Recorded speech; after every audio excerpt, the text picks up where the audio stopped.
Hey everyone, welcome back for another episode of Entrepreneur City Summit. Peek behind the curtains at the success secrets of top wealth wizards. And today we have a wonderful, the real deal in coaching, Marc Mawhinney.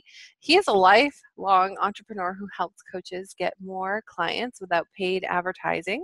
He achieves this with his coaching programs, his podcast, Natural Born Coaches, and the Marc Mawhinney Show, and his Facebook group, The Coaching Jungle. He also has an exclusive print newsletter called Secret Coach Club. He's been a speaker at events like Social Media Marketing World, and he frequently makes media appearances and contributes for entrepreneur.com. So you can learn more about Marc there at naturalborncoaches.com. So thanks for coming in and sharing the real deals behind the entrepreneurial curtains today. I've never been called a wizard before. So I used to be able to do coin tricks when I was younger. I did like the magic a little bit and stuff, so I could pull quarters out of the ears and stuff. But I've never been called a wizard. So thank you. You're gonna be the real deal wizard. So yes. It's a nice little spin on the new branding, which is Entrepreneur City, which is a spin on Emerald City. So. Okay.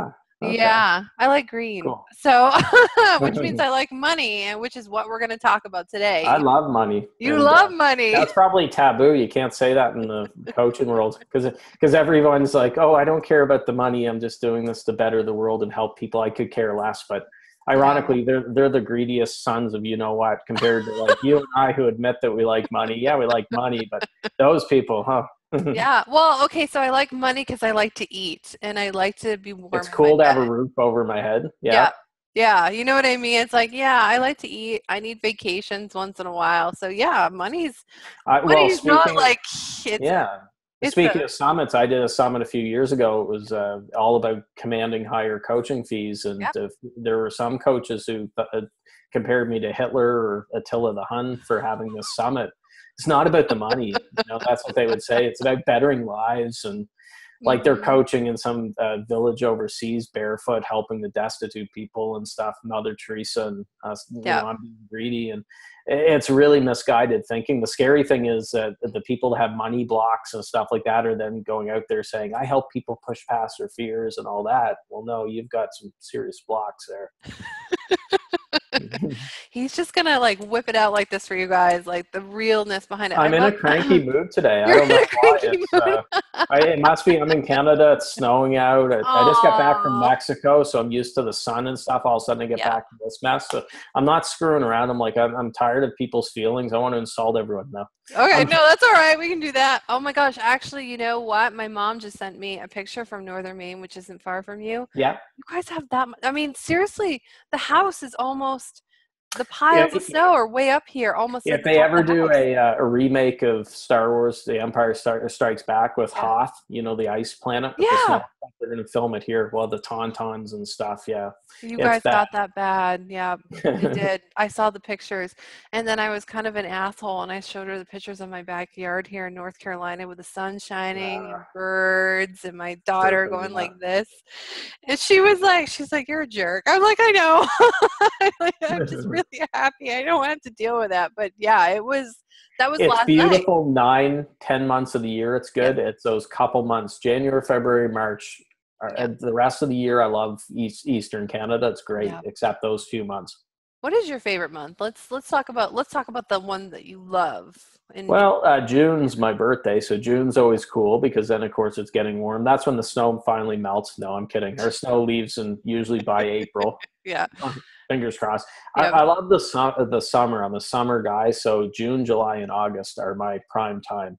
Yeah. I like some things about the fall. I love spring when the snow finally goes and everything. I love every season except winter. I'm not a winter guy. Some people like skiing. They like the snowball fights and snow forts and stuff. Not me anymore. When I was a kid, I did. But my favorite month, I would probably say, be June. Yeah. Oh my God. Yeah, because June is when you guys get lupins too, don't you? Like the lupins come out. The peonies. I'm not a flower guy. Oh. Those long flowers that are like blue, purple, pinks, you know, and they just take over the fields.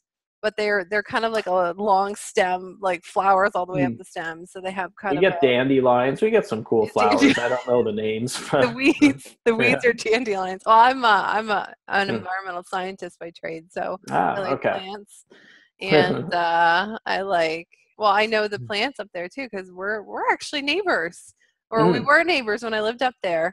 So beautiful. Canada's beautiful. I love Canada. I was so sad to hear that it's hard for you guys to cross over now. Is what? Yeah, Trump built a wall. We got to like scale over the wall here from Canada.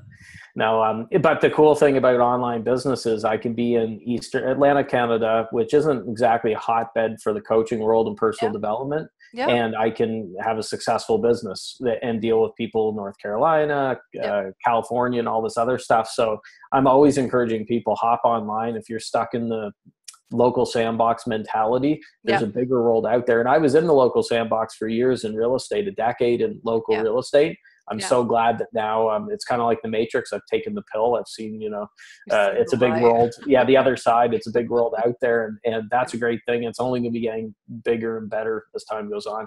Yeah, that's so interesting that you say that because I actually started with the online marketing world and now I'm kind of bringing it back into local. So that, and I'm kind of a rock star, locally. It's just like, they're like, how big is your following? I'm like, it's kind of a big deal. Yeah. I'm kind of a big deal. Like, oh, it's only 50,000. Like, what? And I'm like, yeah, I built it in here. How did you do that? I'm like, I did it online. It's really, and people, and I'm nice to people. So see, people locally ask me what I'm doing. Yeah. Because I'm in my 5th year of coaching now. Okay. You're not in real estate. What do you do? And I tell them and they look at me like I have 2 heads. They're like, oh, coaching. Like, are you trying to get to the NBA as a coach or what? Like they think sports. And then I tell them I'm a coach of coaches, and then give me an even weirder look. So I've just stopped trying to explain it to people locally. They're like, you mean you can actually work from home in your pajama pants and slippers if you want? Like, I don't get it. Like, what do you do? And I'm just going to start telling people I deal drugs or something. It's a lot. It'd make more sense if you drive It'd be a lot quicker. Here's what I understand. Back home, people ask me what I do, and I try to explain. And so if I were you, I would just encourage you to say, I'm a speaker. I speak to people and I consult. That's what I say. I'm a consultant. Or just say none of your business. Or none of your business. Yeah. But, I have that niceness to me that most Canadians do. So although I'm liking that you're the real deal, and we're just going to talk about money because you and I were chatting a little bit before and you just were truth bombs one after another. So let's talk about right now when it comes to money in the coaching industry. What's pissing you off?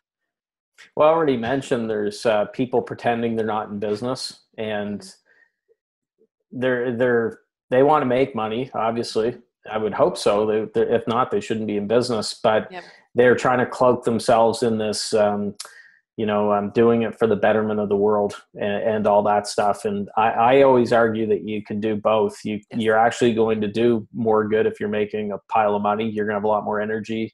You can't, I always say you can't coach on an empty stomach because I'm in the coaching world. And if you've got bill collectors calling you when you're on a coaching session, that's going to distract from what you're doing with your client, obviously. But I think that's my biggest frustration, frankly, is that so many people are full of it online. And after I've been at it, it didn't bug me as much when I was only at it a year or so. Now I've been at it into my 5th year, so I'm just seeing it more and more. And then it's even worse when you see people get sucked in by these people who are full of it. And they're spending thousands of dollars and getting crap and getting nothing from it. And it's frustrating. But I try to do is just stay in my own lane and do my own thing, not worry about other people. But it does piss me off. Yeah, I was going to say it does. There's a little bit of energy behind it. Well, it kind of contradicts too, doesn't it? To tell people we're about serving, but pay me $10,000 and I'll show you how to. So, well, it does.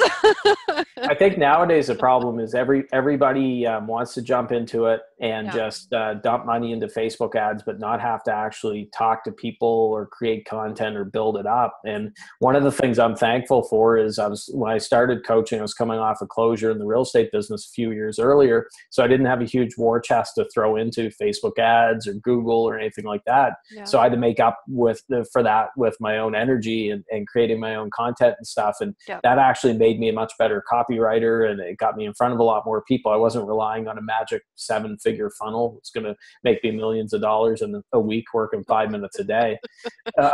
When you find it, let me know. I've not seen it yet.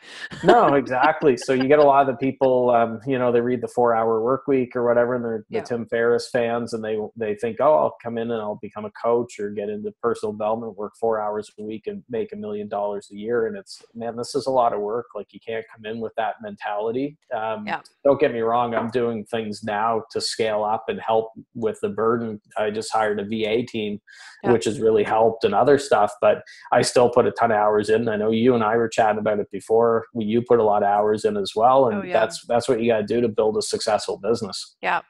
And, for me, and I think you're the same, is that you're passionate about your business too, right? That's why I can put in the hours. Yeah. It's like my baby. I have a 9-year-old son, so I can't say it's my number one, It's a close number 2. Yeah. It's true. It's true. It is your baby. I understand. I have 3 kids, and it's the same thing.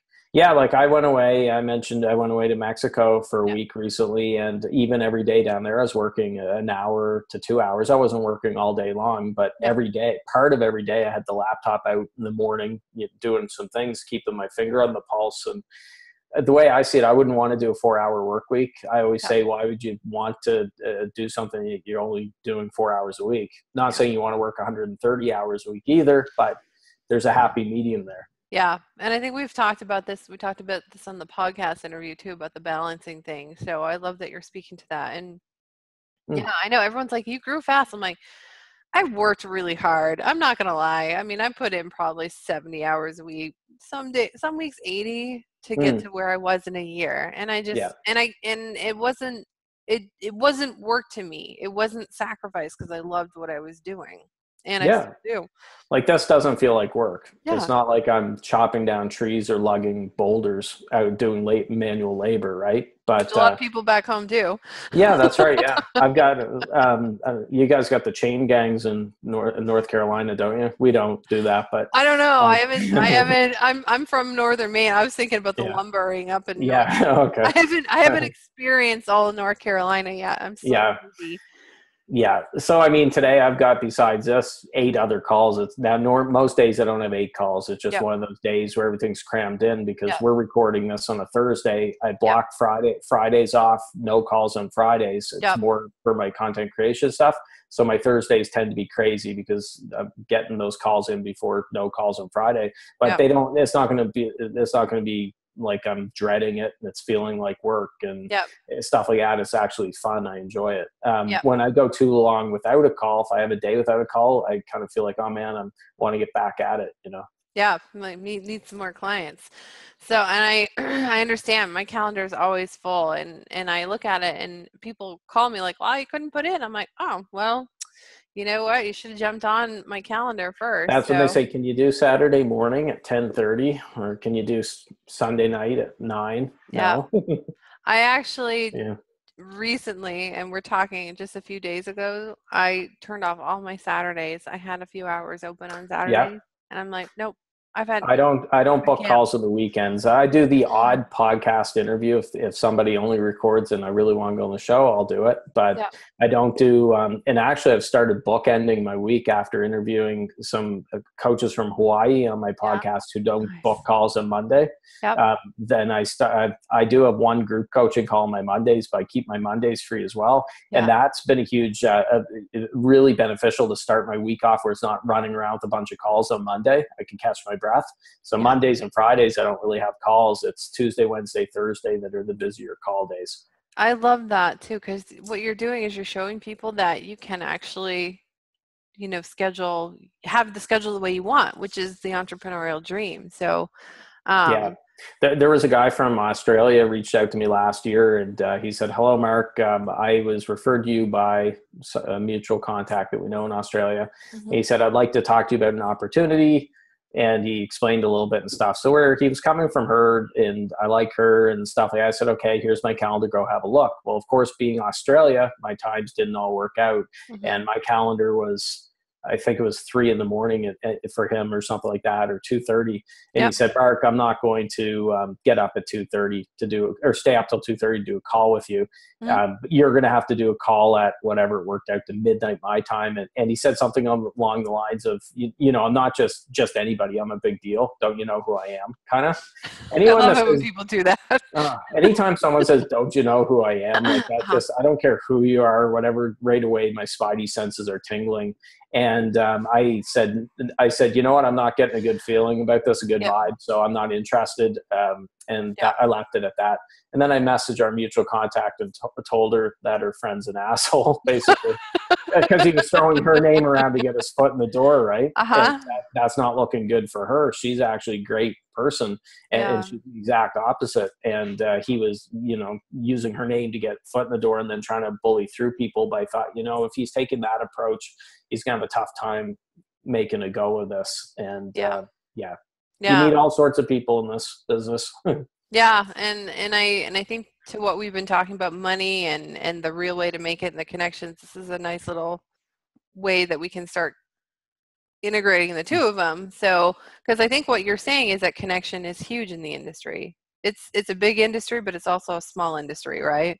Yeah, it's like 6 degrees of separation. So I can't get over how many people you introduce me to somebody that I look and we have 200 mutual friends on Facebook or something. It's crazy how for a big world, it's actually very intertwined for personal development, coaching, speaking, self-help. Yeah, it's incredible. And just through Facebook too. So Mark, when it comes to really making a go of it, and we're going to speak to coaches because you help coaches. I serve, but you help coaches. I don't care about making money. I just want to serve. That's all I do. I know. Your money's no good here. Don't put your wallet away.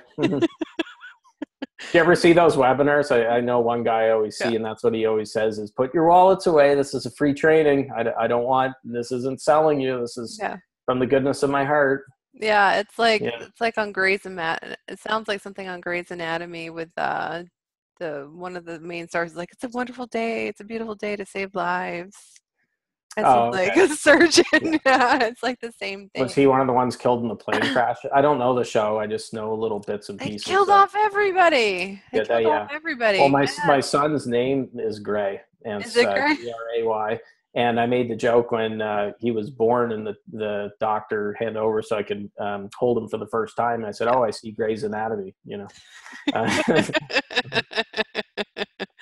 Oh my really God, lame joke. No, it's I was up all night. I go on like I did all the hard work. You know, his mother was doing push. I'm like, oh, that was a rough night. You know, but we got through it. We made it. Do the doctors give you like looks when you say that? Like, really? I don't remember much about that whole experience. It's a blur. And I wasn't even the one doing the actual birthing. I remember I cut the umbilical cord. He looked like an alien, a little alien. And I was paranoid about dropping him. So I'm like, I didn't drop him, luckily. So. This time, right? There's other opportunities to drop your kids. But that is like, there's a slipperiness at that point. Yes. I remember feeling that way with my first. They're like, oh, do you want to pull her out? I'm like, sure. Oh my God, she's really slippery. They're moving and stuff. But kids, I mean, on that note, anyone who doesn't have kids, don't realize how much of a motivation a kid is, and especially for entrepreneurs. And I remember I was 29 when my son was born. I was almost 30. So I always said I'd want to have a kid before I'm 30. And, but before that, I'd talked to friends who had kids, and one in particular, had a coworker was in the real estate world. Another agent said I would take a bullet for my kid. And me, I'm like, are you nuts? You'd take a bullet for someone? Nothing against my parents and stuff. I'm like, I wouldn't take a bullet for someone. Now, once I have a kid, I'm like, yeah, I would take a bullet for him. But back then, when you're all business, all work, and if you're lucky at 10 o'clock at night, you can play a little bit of Xbox or whatever. You're not thinking about kids or taking bullets for people, Yeah. Children do change you in a very powerful way. In a lot of different ways too, not just the whole bullet. It's just that piece of, there's a little person I'm responsible for. Yeah. So. Well, I'm really lucky because I went through a really bad business. I guess there's no good business closure, but 2009, I went through a bad business closure, and my son was only a little over a year old when that happened. But I say I'm lucky I had him because I didn't have the luxury of wallowing in self-pity and laying in bed crying all day or anything like that. I had to get out there and keep working because I had a mouth to feed and had to keep hustling and grinding, to use the terms floating around in the personal development world a lot nowadays. And so kids are incredible motivation for entrepreneurs. You're not going to sit on your butt, or you shouldn't be sitting on your butt if you've got mouths to feed in your house. Yeah. Yeah. I love that you're saying that too, because it's kind of going to give a little push to people who really do want to hit bigger numbers in their business. So, and I know what's worked for me really well the past year. So for you, bringing money into your business, what do you feel has been like the top 3 things that you've done for yourself that have brought more money in? One of them would be podcasting on both sides of the mic. So my show, Natural Born Coaches, and doing things like this.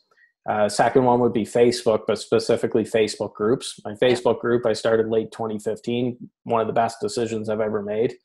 And then the third would be daily emails to my list. But not just emails. Most people do I'll email once a week or twice a week or once every 2 weeks. That wasn't working for me. Once I started doing daily emails about 2 years ago, completely changed my results with emails. And I highly recommend it. We could do a whole other show. I could talk all day on daily emails.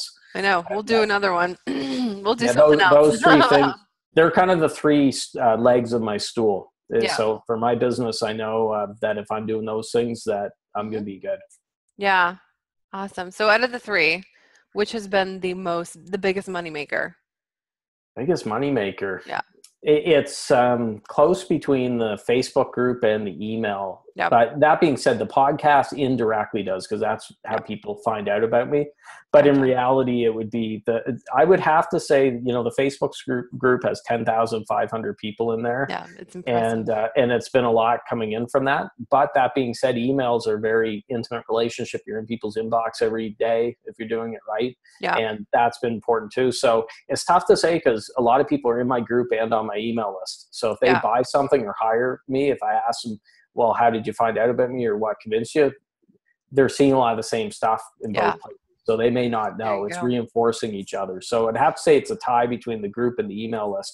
But if I was given a choice between having a Facebook group of the same size and an email list of the same size, I would take the email list. Yep. You own the email list, and Mark Zuckerberg isn't going to change anything to mess it up.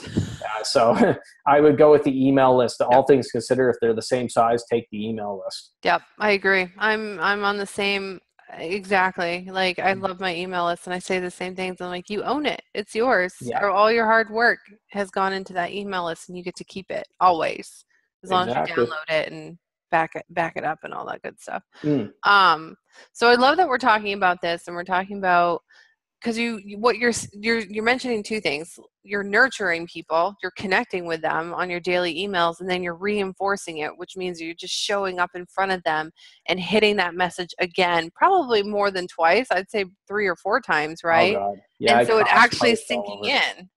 Yep, my goal is to be everywhere. They can't turn around without bumping into Marc Mawhinney somewhere. So whether it be email, on Facebook, maybe then they see me on LinkedIn, they see me all over the place. So my goal is when they're going to sleep at night, they close their eyes and they see me creepily staring at them. not standing over their bed or anything like that. Yes. But they see me because they see me so often that day.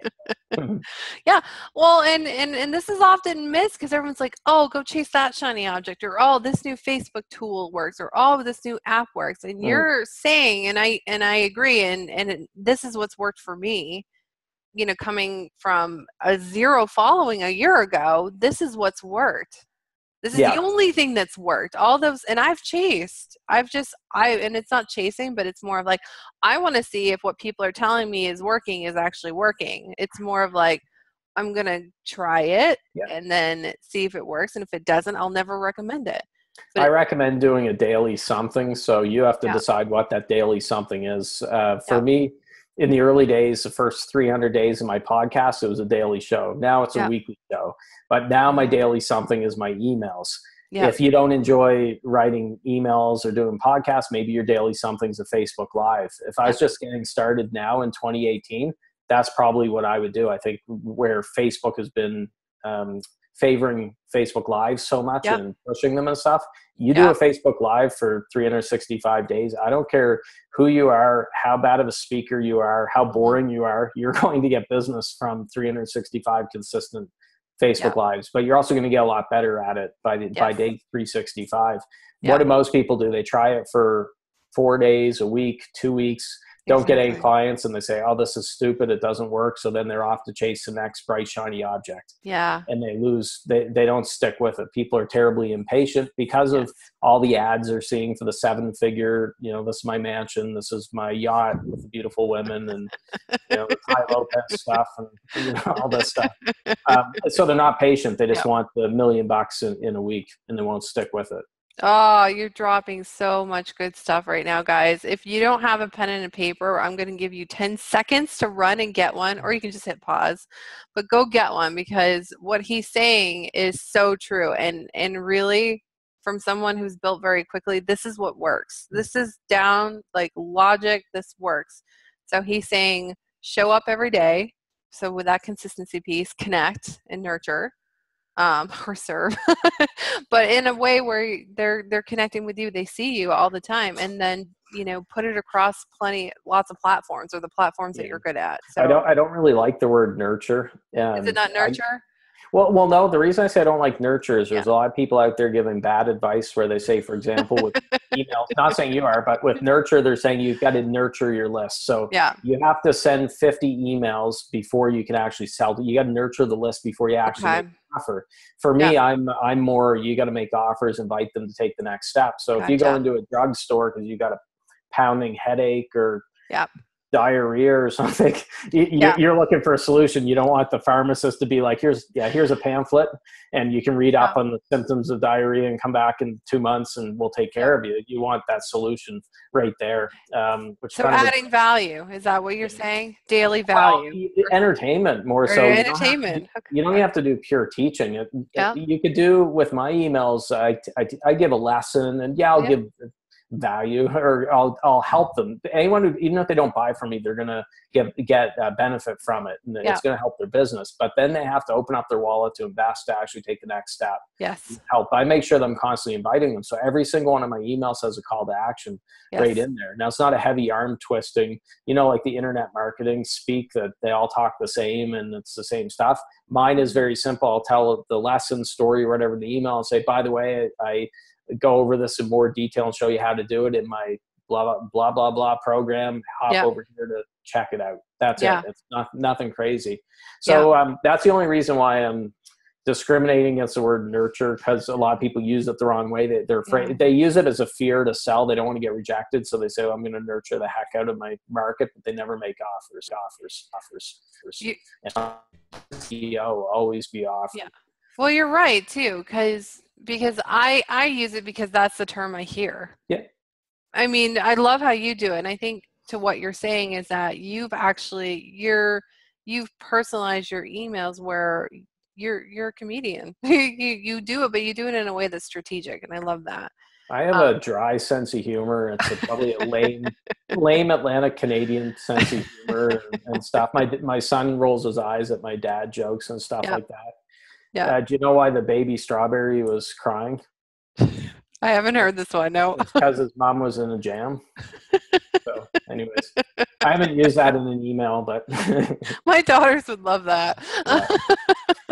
But if you can inject some humor into your content, anything you could do to not sound like everybody else, all the drones, the internet marketing people, then that's a plus. So humor is important, and don't try to be someone else. So perfect example, Tony Robbins, I love his books and stuff, but his his last the movie on Netflix I wasn't a big fan of, which I think I've told you before. I am not your guru, right? Everybody was gushing over it, how it was life changing and everything else. It was Tony for an hour and a half or 2 hours just dropping as many F-bombs as he could, and he had a woman break up with her boyfriend in front of 2,000 people on the phone right there, and everyone's like, oh my God, I cried so much. I'm like, I didn't like it. It wasn't good.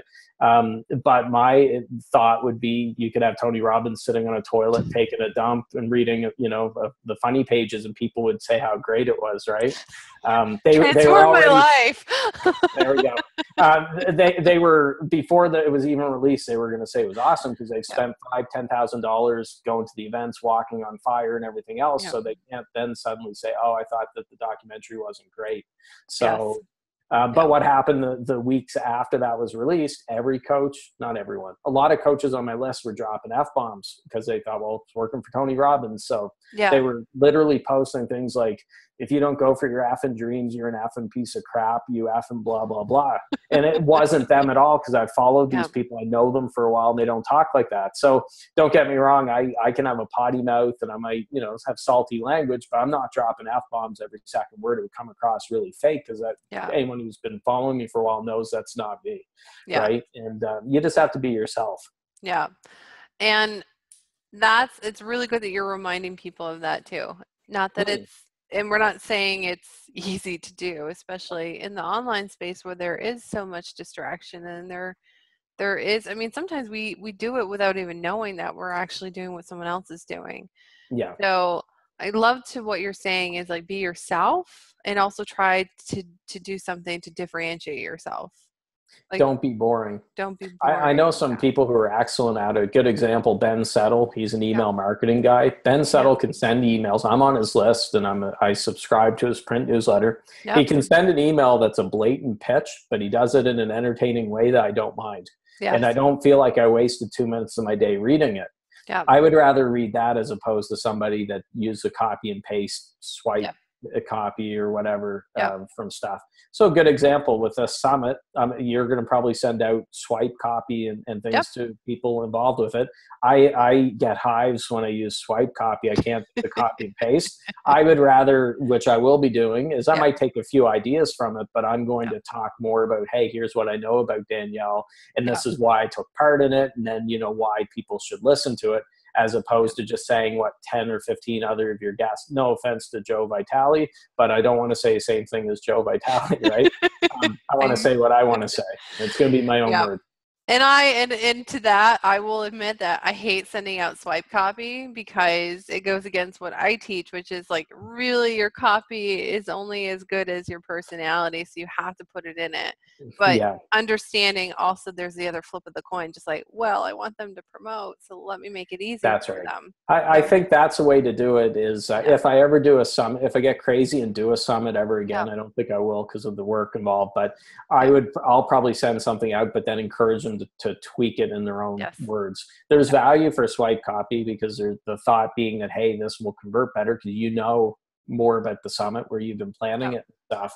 But it's always embarrassing when I'm on a few people's lists that are doing the same JV promotion or summit and they send an identical email and I'm like, oh, come on, that's lazy, guys. Like, put a little bit of effort into it. I got myself in a little trouble once on my no, it wasn't even mine. I coached someone on how to create swipe copy, and she didn't create her own. She went and grabbed mine from another summit that I did as a co-host, and then my co-host was launching my old co-host was launching his summit, and there was the copy that we used. It was the exact same.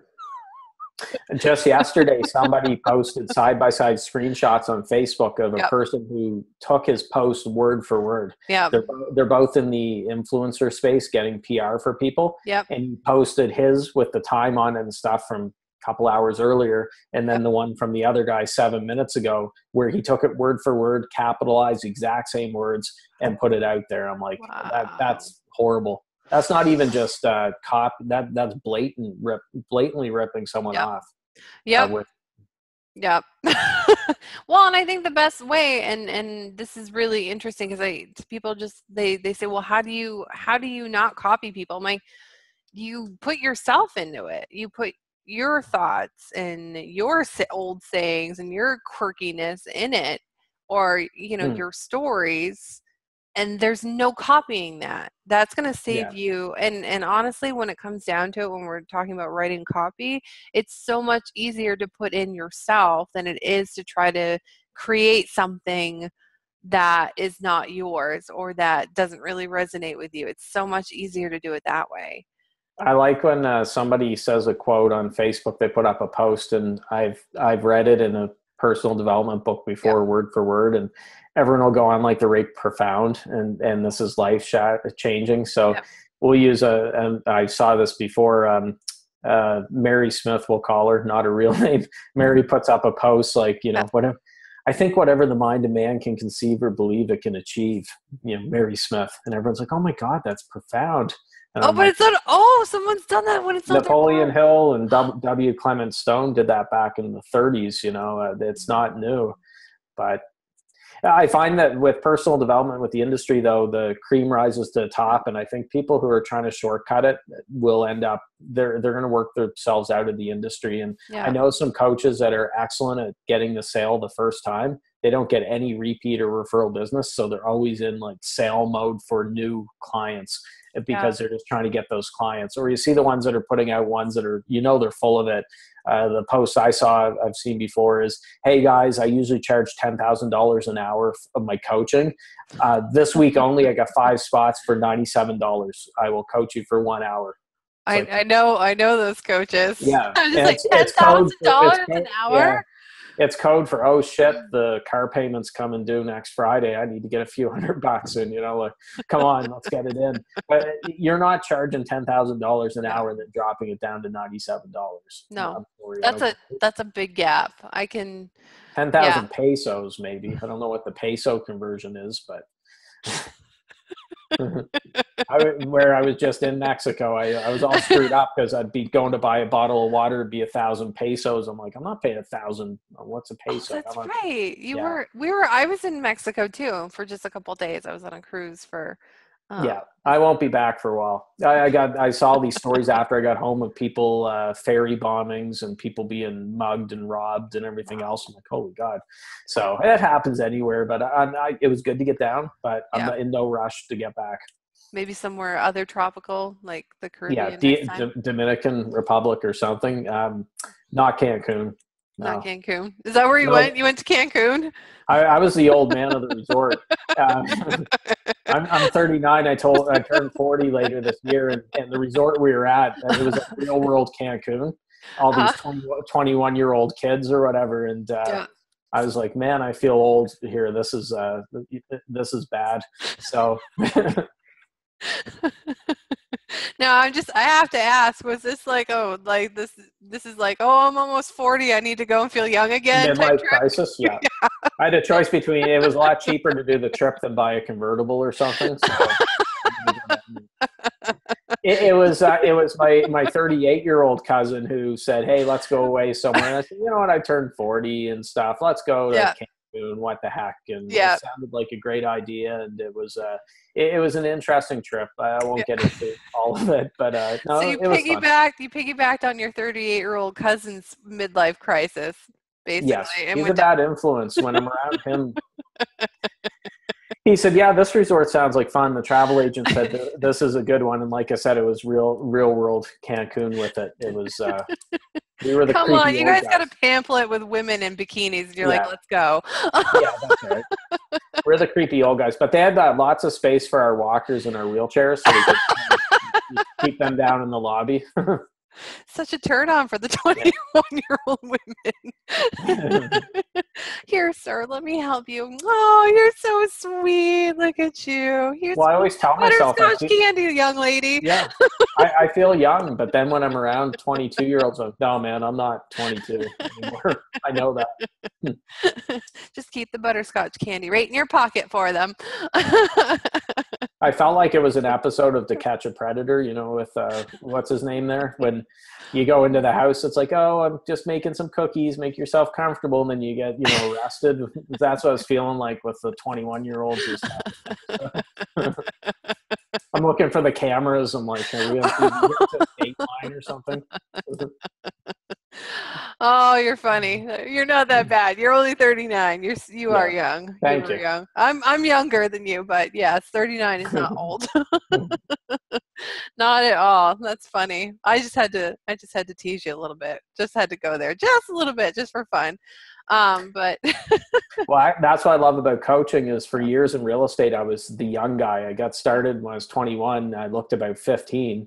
Yeah. And that was a problem because everyone else were 50, 60 years old. And I was always like, man, I wish I could be older and I could look older. And I'd be going to buy a bottle of wine as a housewarming gift for a client. I would get carded.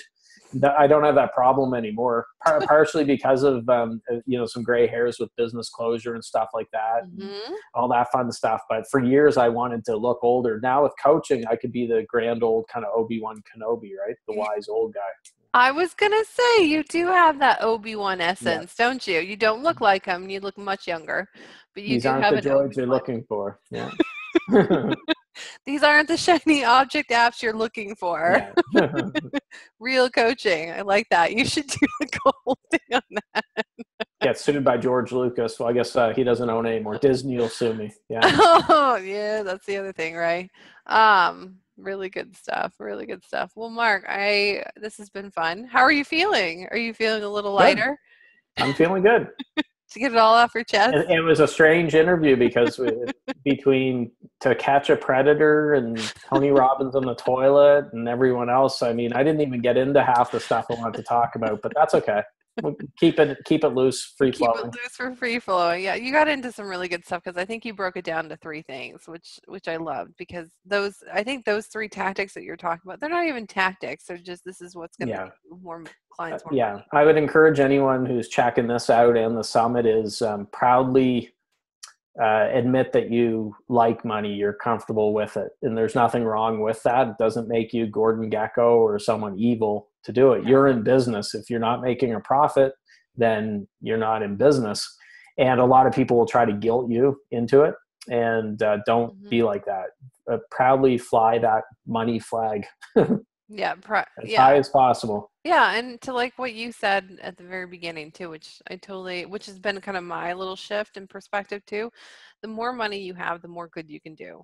And it's not just and you even said you're going to have more energy, you're going to be able to pay your bills on time, you're going to have, you can buy good food to take care of yourself. Yeah. Because you can't do that when the collectors are calling your phone. No. You can't. If you're eating Doritos and the collectors are calling, it's tough. It's tough to inspire other people if you feel like crap. Yes. Just like that. Said it so real. It's so true. So you guys can charge money for your services. So Mark, you have a wonderful gift. I'll open up some more space for the end so you can tell us what you are giving us for a freebie. I'm trying to remember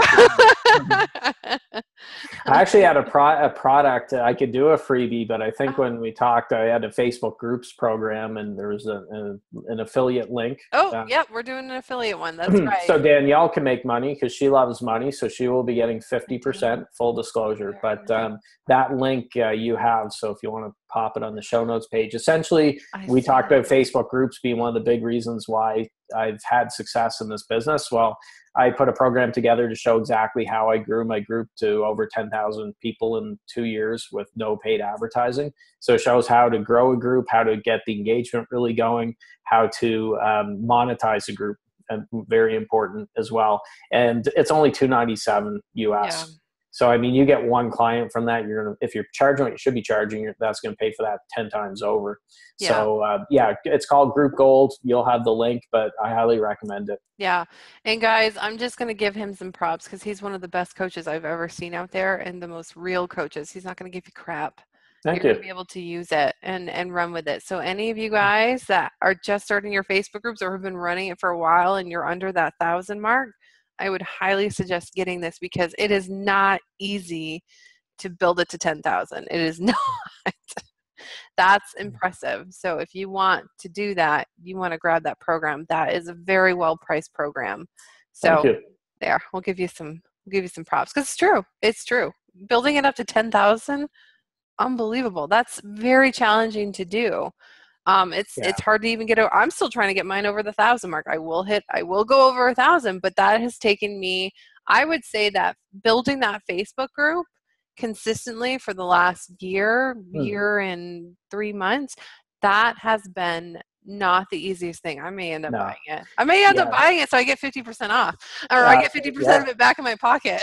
Well, Facebook groups are deceiving because it takes only 30 seconds to start the group. So people think, oh, this is really easy. And they think they'll open it up and people will come rushing in. And it's not. There's so many dead groups out there. They're on life support. So this I'm biased, but this program will give you a leg up and to show you how you can separate yourself from all those millions of other groups that are out there. Yeah. And I love that, and it's needed. So on top of what all the goodies and the nice little nuggets and the entertainment, of course, he's given you guys a really wonderful gift with this product. So heck, I can use it. I'm gonna go in and get it. Cool. So any final words? I know you gave us so much good stuff and so much entertaining stuff, like Tony Robbins on the toilet and that visual. Thank you for that. You use that for the title of this, Tony Robbins on the toilet. We'll get a lot of more people watching. I think that's a good idea. I think it summed it up when I mentioned about not being afraid to admit that you're in business to make money. So I'll leave it at that. I'm done. I'm all done. You're all done. You did a good job. You're in business to make money. That's the title of this. I think you're in business or not. Good. Don't be afraid of money. So I like that. All right, everyone. We will be back with another episode of Entrepreneur City Summit. Thank you for joining us today. Have a good one.